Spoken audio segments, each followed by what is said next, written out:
Lors de mon mariage, l'ex de ma fiancée est apparu sans y être invité et elle a couru pour lui faire un câlin. Je n'ai pas fait de scène. J'ai simplement marché jusqu'au micro et annoncé un léger changement de programme. Puis, j'ai annulé le mariage. J'ai gardé la lune de miel pour moi. Les visages choqués de ses parents lors du message original. Moi, homme de 32 ans, je tape ceci depuis la chambre d'un complexe hôtelier sur une plage qui était censée être notre suite de lune de miel. Seul avec un cocktail de pina colada. Laissez-moi vous expliquer. Il y a 3 jours, ce qui devait être le plus beau jour de ma vie. Ma fiancée, 29 ans, et moi étions ensemble depuis 4 ans, fiancés depuis 1 an.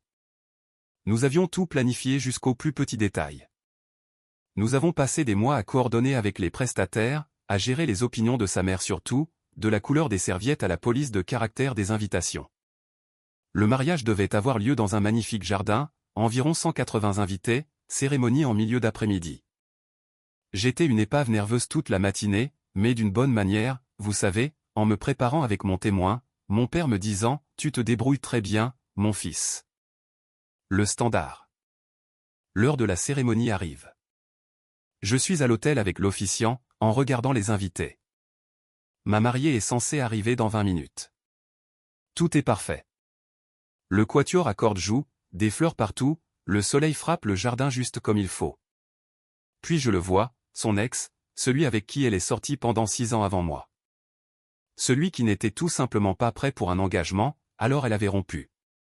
Celui qu'elle avait juré être complètement sorti de sa vie. Il entre dans le jardin en jean et polo, même pas en tenue de mariage, il se promène comme s'il était chez lui. Ma première pensée est un problème de sécurité. Nous avions engagé quelqu'un spécifiquement pour éloigner les intrus. Mais avant que je puisse faire signe à qui que ce soit, je vois ma fiancée. Elle est dans sa robe, son voile et tout le reste. Elle est censée attendre son entrée. Au lieu de cela, elle court à toute vitesse à travers la pelouse en talons et une robe de mariée. Le bouquet vole vers lui. Elle s'écrase contre lui avec une étreinte qui me serre l'estomac. Le genre d'étreinte où elle le serre, le visage enfoui dans son épaule. Il a ses 2 bras autour d'elle. Je vois les invités se tourner, murmurer. Le visage de ma mère devient blanc. Il reste là pendant peut-être 10 secondes qui semblent durer 10 heures. Et elle s'éloigne, les mains sur son visage, parlant rapidement. Il hoche la tête, dit quelque chose en retour. Elle sourit, pas un sourire poli, un vrai sourire authentique illuminé de l'intérieur. Je regarde mon témoin. Il est figé, juste en train de fixer. L'officiant a cette expression, « Qu'est-ce que je fais ?» Voici ce qui se passe dans des moments comme celui-là. Vous obtenez cette clarté étrange comme si le temps ralentissait et que vous voyez tout exactement comme c'est. Pas de confusion. Non, peut-être que je comprends mal, juste une vérité pure et cristalline. Elle a choisi cette étreinte plutôt que de descendre l'allée. Elle a couru vers lui pendant que j'étais à l'hôtel en l'attendant. Quelle que soit cette relation, elle n'était pas morte. Et je n'allais pas épouser quelqu'un qui ferait ça à notre propre mariage. J'ai marché jusqu'au microphone. Les invités se sont tus. Probablement s'attendant à ce que je fasse une sorte d'annonce de retard. Salut tout le monde, ai-je dit, la voix étonnamment ferme. Léger changement de programme. Il n'y aura pas de mariage aujourd'hui. On pouvait entendre le halètement collectif. Le téléphone de quelqu'un est tombé par terre. J'annule tout. J'apprécie que tout le monde soit venu, mais ça n'arrive pas. Les lieux de réception sont déjà payés, alors veuillez vous y rendre et profiter de la nourriture et du bar à ma charge. Considérez ça comme une fête. Ma fiancée s'est finalement retournée. Elle se tenait toujours avec lui. À 10 mètres de distance. Son visage a traversé environ 5 émotions en 2 secondes. « Qu'est-ce que tu fais ?» a-t-elle crié. « Ce que tu aurais dû faire il y a des semaines, » ai-je dit dans le micro. Mettre fin à ça honnêtement. Elle a commencé à marcher vers moi, mais j'étais déjà en mouvement. J'ai rendu le micro à l'officiant très confus. J'ai attrapé mon témoin. Nous devons y aller maintenant. Nous sommes montés dans ma voiture avant qu'elle ne puisse nous rattraper. Je pouvais entendre ses cris mon nom. La mère de la mariée criant quelque chose à propos de discuter de ça. Ça n'avait pas d'importance. J'en avais fini de parler, j'ai conduit directement à la maison, j'ai enlevé mon smoking, jeté des vêtements dans un sac, j'ai appelé le complexe où nous avions réservé la lune de miel. Une semaine dans cet endroit tout compris. Je dois changer la réservation, leur ai-je dit. Ce sera juste moi maintenant. Pouvez-vous passer de la suite pour couple à une chambre individuelle et me rembourser la différence? Ils étaient étrangement compréhensifs. Peut-être pas la première fois qu'ils géraient ça. Nous pouvons le faire, monsieur. Nous sommes désolés pour votre situation. Merci. Je viens quand même. Le vol est demain matin. Mon téléphone explosait. Elle, sa mère, ses demoiselles d'honneur, même son père. J'ai tout mis en silencieux et j'ai fini de faire mes valises. Mon témoin est resté avec moi cette nuit-là. N'a pas dit grand-chose. A juste commandé des pizzas et m'a laissé digérer. Vers minuit, j'ai finalement regardé mon téléphone. 237 appels manqués, 184 SMS, la plupart d'elles. Appelle-moi s'il te plaît. Nous devons parler. Tu réagis de manière excessive. Il est juste apparu. Je ne savais pas. Je peux expliquer. Ne fais pas ça. Plusieurs de sa mère. Comment oses-tu humilier ma fille? Tu vas le regretter. Nous avons dépensé 40 000 € pour ce mariage. Tu nous dois une conversation. Quelques-uns d'amis communs. Mec, qu'est-ce qui s'est passé? Ça va? Elle devient folle. J'ai éteint le téléphone, je suis allé me coucher, je me suis réveillé à 5 heures du matin, j'ai conduit jusqu'à l'aéroport, et c'est comme ça que je me suis retrouvé ici. Seul dans un complexe pour couple, utilisant les 2 rendez-vous de massage, mangeant seul dans les bons restaurants, recevant des regards de pitié des couples en lune de miel. Mais honnêtement, je ne me sens pas mal. Je me sens libre, comme si j'avais évité quelque chose de catastrophique.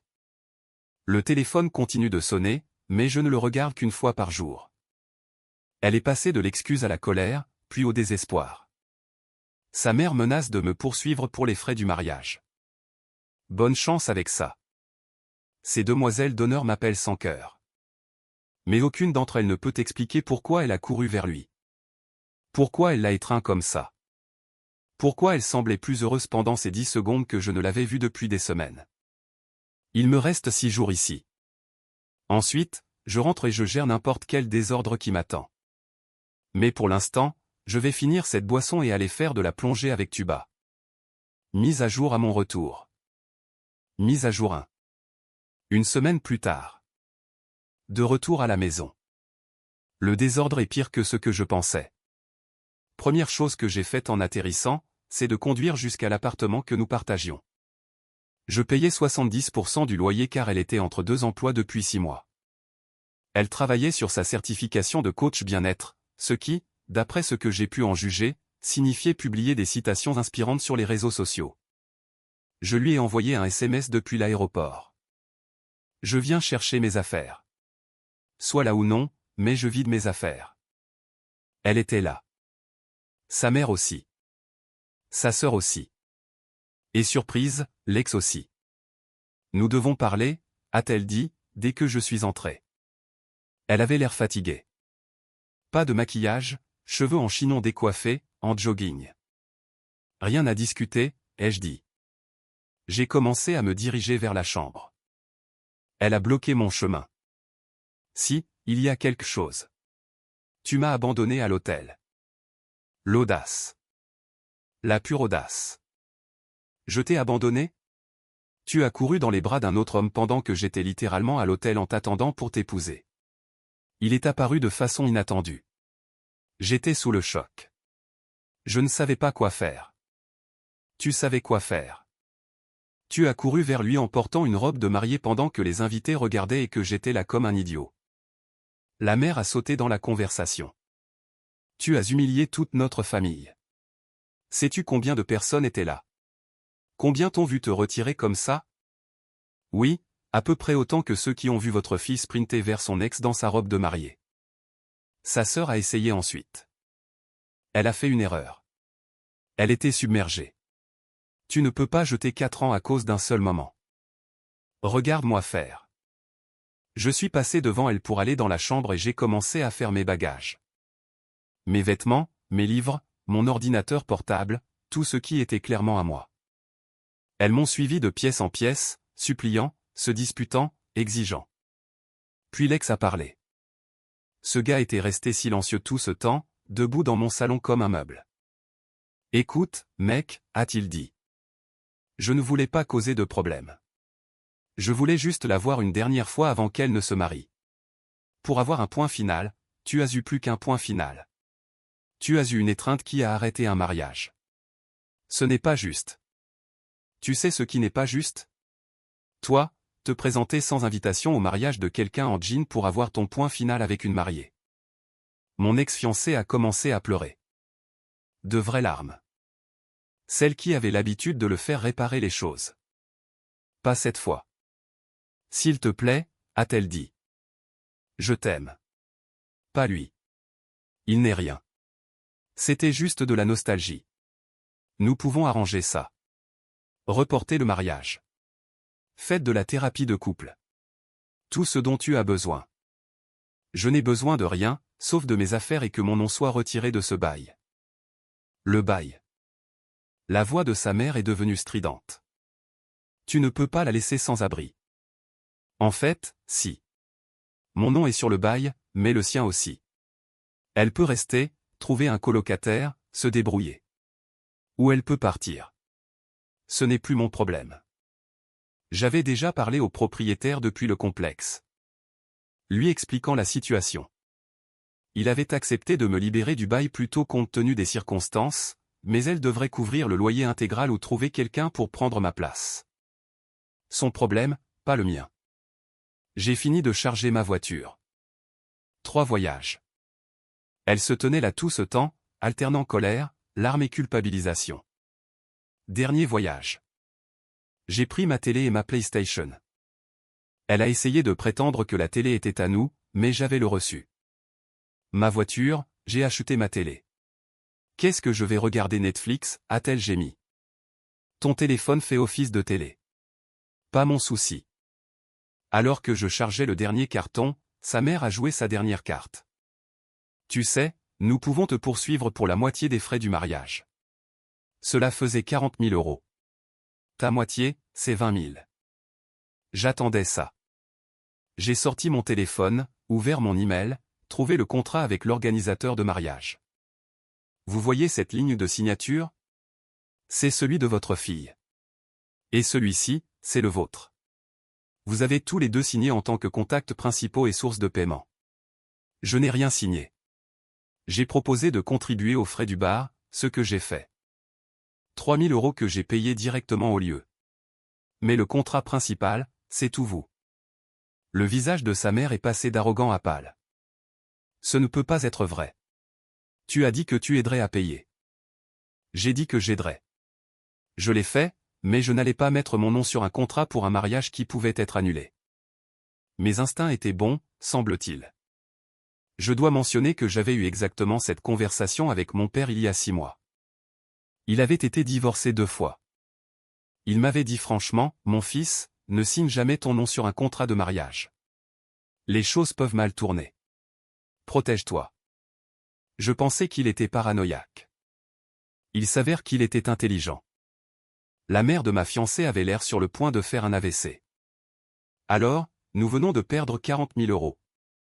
Vous avez organisé une fête.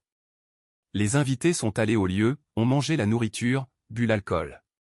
Vous avez eu ce pourquoi vous avez payé. Ce n'est pas ma faute. Le plat principal n'a pas eu lieu. Je suis monté dans ma voiture. Elle a couru jusqu'à la vitre du conducteur, frappant dessus. S'il te plaît, dis-moi juste pourquoi. Pourquoi ne peux-tu pas me pardonner? J'ai baissé la vitre de 5 centimètres. Parce que tu as fait un choix au moment le plus important de notre relation, alors que tu aurais dû te concentrer sur moi, sur nous, sur notre avenir. Tu l'as choisi. Tu as couru vers lui. Ça me dit tout ce que j'ai besoin de savoir sur ma place dans ton cœur. Ce n'est pas vrai. J'ai mal choisi à ce moment-là, mais je te choisis maintenant. Trop tard. J'ai démarré.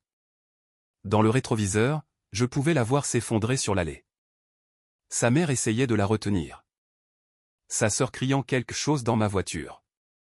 Je suis resté chez mon témoin pendant les 3 derniers jours pendant que je cherchais un appartement. J'en ai trouvé un studio décent. J'ai signé un bail hier. J'emménage ce week-end. Elle m'envoie toujours des SMS. Les messages sont devenus plus sombres. Beaucoup de « tu as ruiné ma vie » mélangé à « je ferai n'importe quoi pour arranger ça ». Ses amis me démolissent sur les réseaux sociaux, disant que je suis cruel, sans cœur, que je jette 4 ans d'amour à cause d'un malentendu. Mais voici ce qu'ils ne comprennent pas. Ce n'était pas un malentendu. J'avais parfaitement compris. Elle n'était pas passée à autre chose avec son ex. Peut-être qu'elle ne le serait jamais. Et je n'allais pas passer mon mariage à me demander quand il réapparaîtrait et si elle courait vers lui de la même manière.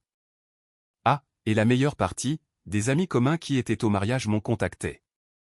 Apparemment, après mon départ et mon annonce, mon ex et son ex ont été vus à parler encore 20 minutes dans le jardin pendant que les invités se dirigeaient maladroitement vers la réception.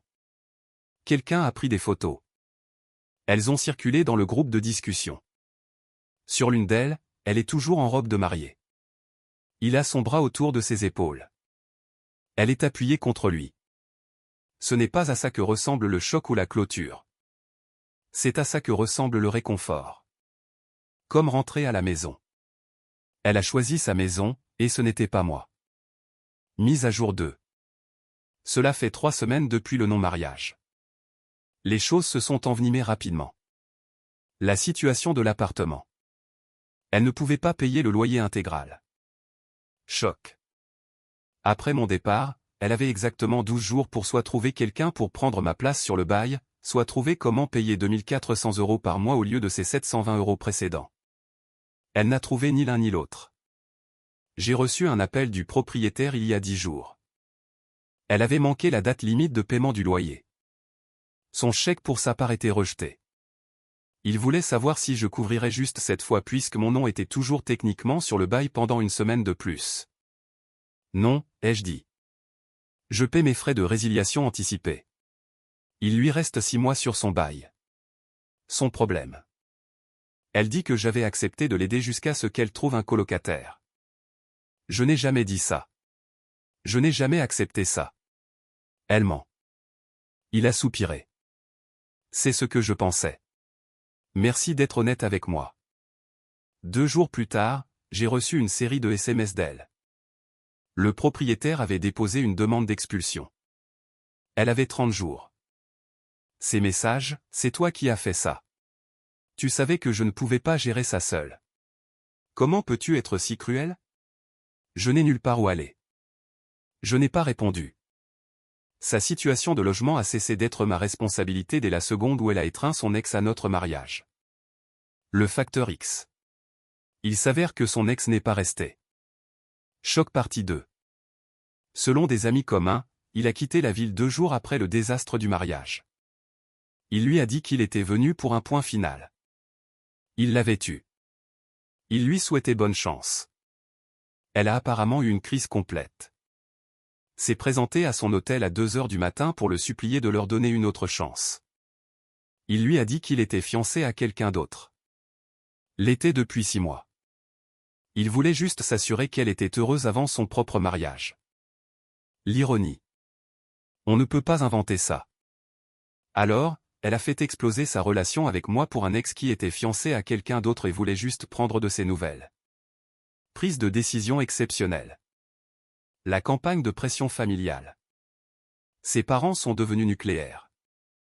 Son père m'a appelé la semaine dernière. Première fois que j'avais de ses nouvelles depuis tout ça. Mon fils, a-t-il dit, essayant d'avoir l'air raisonnable. Je comprends que tu sois blessé, mais la vie de ma fille s'effondre. Elle n'a plus de logement. Elle est déprimée. Elle ne peut ni manger ni dormir. Vous étiez ensemble 4 ans. Tu ne te soucies vraiment plus d'elle du tout? Je ne m'en souciais plus à partir du moment où elle a couru dans les bras d'un autre homme à notre mariage. Elle a fait une erreur. Une seule erreur. Une erreur, c'est oublier d'acheter du lait. Ce qu'elle a fait, c'était un choix. Un choix de rupture publique humiliante. Tu vas vraiment la laisser sans abri à cause de ça? Elle ne devient pas sans abri à cause de moi. Elle est dans cette situation parce qu'elle ne peut pas se permettre un appartement qu'elle a accepté de louer.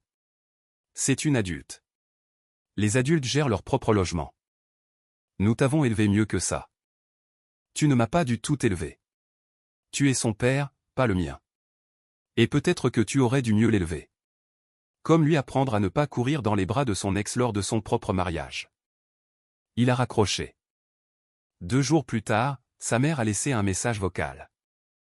Bien moins amical que son mari. Tu es un petit homme égoïste et vindicatif. Ma fille t'a donné 4 ans de sa vie.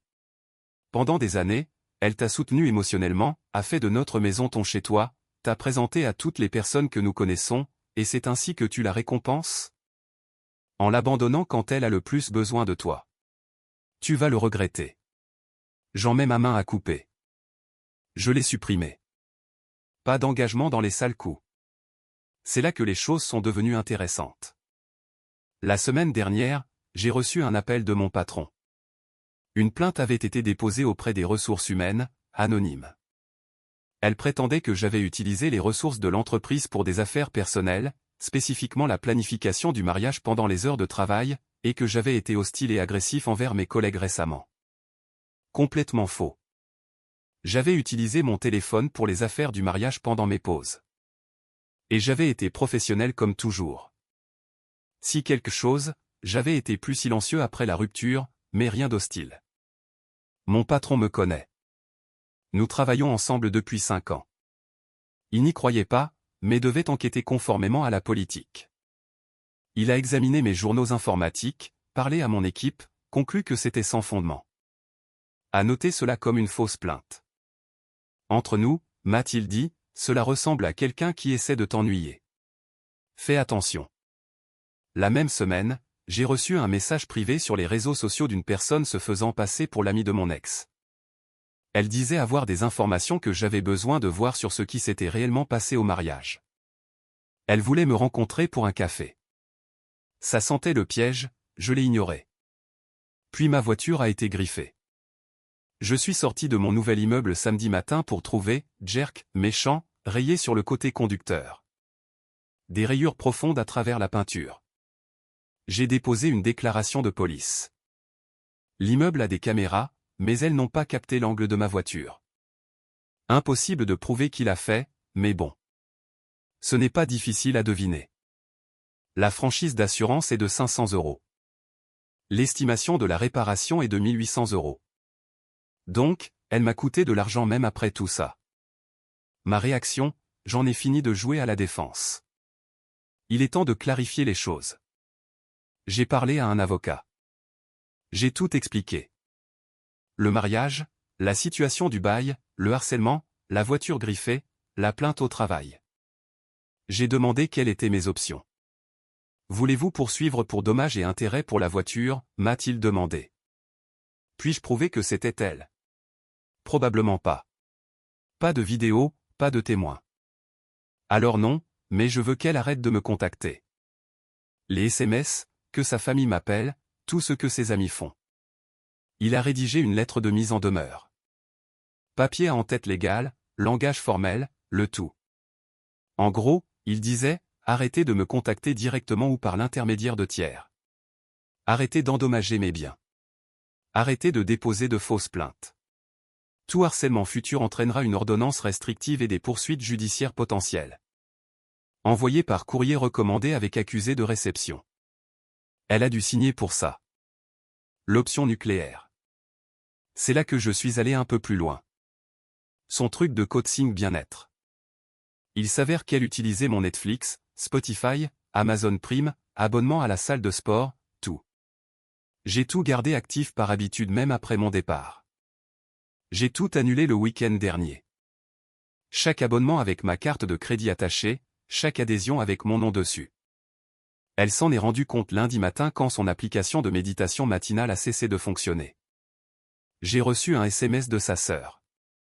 Sérieusement, tu annules ces applications? C'est vraiment mesquin. J'ai répondu, c'était mes abonnements. Pour moi. Elle peut prendre les siens. Elle n'a pas d'argent. Alors elle devrait trouver un travail. Ce n'est plus mon problème. La situation de la salle de sport. C'est la meilleure partie. L'abonnement à la salle de sport était un truc pour couple. 120 € par mois pour nous deux. Après que j'ai annulé, elle a apparemment essayé de s'inscrire pour son propre abonnement. Ils ont essayé sa carte, refusé, essayé une autre carte, probablement celle de sa mère. Également refusée. Elle a fait une scène à la réception, prétendant que j'avais volé son abonnement et exigeant de continuer à s'entraîner là-bas jusqu'à ce qu'elle puisse payer. Le gérant, que je connais depuis 3 ans, m'a appelé pour vérifier. J'ai expliqué la situation. Il était sympathique mais ferme avec elle. Pas de paiement, pas d'abonnement. Elle a publié à ce sujet sur les réseaux sociaux. Long monologue sur la façon dont j'ai contrôlé son accès aux soins personnels et la punissais d'être humaine et d'avoir fait une erreur. Plusieurs de ses amis ont commenté avec soutien. Mes amis ont commenté, soulignant qu'elle avait couru dans les bras d'un autre homme à notre mariage et qu'elle devrait peut-être se concentrer là-dessus plutôt que sur l'accès à la salle de sport. La publication est devenue un champ de bataille. Elle l'a supprimée 3 heures plus tard. Mise à jour 3 finale. Cela fait 2 mois. C'est l'heure de la mise à jour finale parce que ce chapitre est officiellement clos. L'expulsion. Elle a été expulsée. Elle devait partir à la mi-mois. Elle a continué à publier des mises à jour dramatiques sur les réseaux sociaux sur la façon dont elle était forcée à l'itinérance par l'homme qui prétendait l'aimer. Elle ne m'a pas identifié, mais tout le monde le savait. Ses parents sont intervenus à la dernière minute. Lui ont loué un minuscule appartement-studio dans un quartier pas terrible de la ville. Apparemment, sa mère est furieuse d'avoir à payer pour ça. J'ai entendu dire par le bouche à oreille qu'il lui facture 400 € par mois pour son loyer, ce qu'elle n'arrive apparemment même pas à payer de manière fiable. Elle a actuellement 3 semaines de retard dans sa recherche d'emploi. Voici une conséquence dont personne ne parle. Quand vous humiliez publiquement quelqu'un à votre propre mariage, les gens s'en souviennent. Elle postule à des emplois dans son domaine, le marketing, la gestion des médias sociaux, avait commencé à avoir des entretiens. Puis soudainement, plus rien. Elle n'arrivait pas à comprendre pourquoi les opportunités continuaient de disparaître. Un de ses amis qui travaille au RH dans la même industrie lui a finalement dit que les gens trouvaient ses réseaux sociaux, trouvaient l'histoire du désastre du mariage. Les relations communes parlaient. Personne ne veut embaucher quelqu'un avec ce genre de jugement et de drame qui la suit. Elle a essayé d'effacer sa présence en ligne. Trop tard. Des captures d'écran existent. L'histoire s'est propagée. Elle est essentiellement devenue cette fille qui a couru vers son ex à son propre mariage. Elle a finalement trouvé un emploi la semaine dernière. Vente au détail à temps partiel à 14 € de l'heure pour quelqu'un avec un diplôme de 4 ans et des aspirations à devenir une influenceuse bien-être. Ça doit faire mal. Le mariage de l'ex, heure de la justice poétique. Son ex s'est marié il y a 3 semaines. Son mariage avait l'air magnifique d'après les photos qui ont circulé. Elle l'a vu et a eu une autre crise publique. A publié une longue histoire Instagram sur les personnes toxiques et les fausses connexions et sur la façon dont certaines personnes ne méritent pas la clôture. Des pics voilés vers lui. Sa nouvelle femme a apparemment trouvé les publications, l'a bloqué. Plusieurs amis communs l'ont bloqué aussi. Elle est donc maintenant coupée de tout ce cercle. Elle m'a envoyé un SMS après avoir vu les photos de son mariage. J'espère que tu es heureux. Tu as tout ruiné. J'aurais pu avoir une vie. Maintenant, je n'ai rien. Je n'ai pas répondu. Mais j'ai transmis un message à mon avocat, juste au cas où. Le procès qui n'a pas eu lieu. La mère de ma fiancée a menacé de me poursuivre pour rupture de promesse de mariage. Apparemment, c'est une vraie chose dans certains endroits. Vieille loi sur les fiançailles rompues. Mon avocat a ri. Ça date des années 1800. Aucun tribunal ne s'en occuperait. Dis-lui d'aller au diable. J'ai envoyé une réponse par l'intermédiaire de mon avocat disant que s'ils engageaient des poursuites judiciaires, je contre-attaquerais pour la voiture griffée, le harcèlement et les troubles émotionnels, plus les frais juridiques. Je n'ai plus jamais entendu parler de procès. Ma vie maintenant. Je vais bien. En fait, très bien. J'ai emménagé dans mon nouvel appartement. Il est plus petit, mais il est à moi. Je l'ai décoré comme je voulais. J'ai adopté un chien, quelque chose qu'elle avait toujours veté. C'est un bâtard de sauvetage nommé Roquette, et c'est la meilleure décision que j'ai prise depuis des mois. Le travail se passe bien. Cette fausse plainte a été notée comme malveillante dans mon dossier. Si quoi que ce soit, mon patron me fait plus confiance maintenant. J'ai eu une petite augmentation le mois dernier. J'ai commencé à fréquenter quelqu'un de nouveau. Ce n'est pas sérieux pour l'instant, mais elle est gentille, sans drame, et pense que l'histoire du mariage est folle. Nous en rions. Elle appelle ça l'univers qui me sauve. L'aspect financier s'est également arrangé. Je n'ai jamais signé ce contrat de mariage. Ça m'a fait économiser 20 000 €. Je n'avais pas de compte joint avec mon ex. Ça m'a épargné ses découvertes et ses problèmes de dépenses. J'ai gardé le voyage de lune de miel. Les meilleures vacances que j'ai jamais faites. Impact financier total. Perdu 3 000 € de frais de bar. Franchise de voiture de 500 €. Consultation d'avocat de 200 €. Gagner ma santé mentale, ma liberté et la capacité de partir sans rien devoir. Les chiffres sont bons. Le message qui a tout changé. J'ai reçu un SMS la semaine dernière d'elle. Nouveau numéro. Je suis en thérapie maintenant. Je travaille sur moi-même. Mon thérapeute dit que je dois assumer la responsabilité. Alors, la voici. J'ai eu tort. Je n'étais pas passé à autre chose. Je n'ai pas géré les choses correctement. Je t'ai fait beaucoup de mal. Tu méritais mieux que ce que j'ai fait. Je suis désolé. Je ne m'attends pas à ce que tu me pardonnes ou que tu me reprennes. Je voulais juste que tu saches que j'ai enfin compris ce que j'ai perdu. J'espère que tu es heureux. Premier vrai regret que j'ai reçu. 2 mois trop tard, mais au moins il est venu. J'ai répondu. J'apprécie que tu dises ça. J'espère que la thérapie aidera, mais nous ne nous remettrons jamais ensemble. Ce qui s'est passé à ce mariage m'a montré qui tu es vraiment. J'avance sans toi. Ne me contacte plus. Elle n'a pas répondu. Je l'ai quand même bloquée. Sa sœur a essayé un dernier coup de culpabilisation par email. Tu sais qu'elle survit à peine en ce moment, n'est-ce pas?